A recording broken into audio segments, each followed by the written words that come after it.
महागणेशपञ्चरत्नम् मुदाकरातमोदकं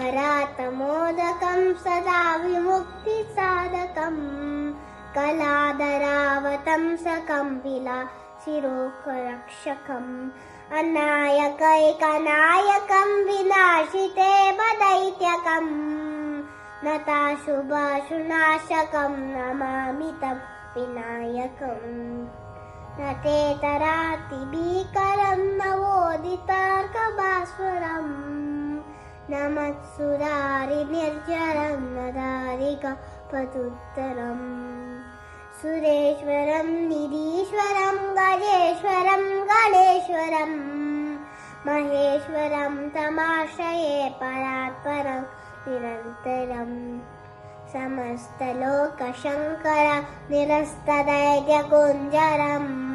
दरेदरोदरं वरं वरे भवक्त्रमक्षरम् कृपाकरं क्षमाकरं मुदाकरं यशस्करम्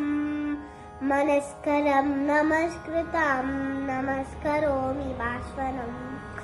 अकिञ्चनार्तिमार्जरं चिरन्तनोक्तिभाजरम् पुरारिपूर्वनन्दनं सुरारिगर्वचर्वणं प्रपञ्चनाशभीषणं धनञ्जयादिभूषणं कपोलदानवारणं भजे पुराणवारणम् कान्तिदन्तकान्तिमन्तकान्तिकात्मजम् अचिन्त्यरूपमन्तहीनमन्तराय कृन्तनम् हृदन्तरे निरन्तरं वसन्तमेव योगिनां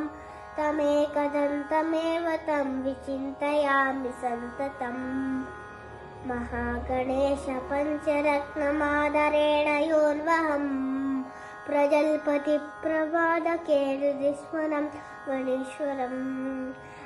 अरोगतामदोषतां सुसाहितीं सुपुत्रताम् समाहितायुरष्टभूतिमभ्युपैति सुचिरात् समाहितायुरष्टभूतिमभ्युपैति सुचिरात् इति श्री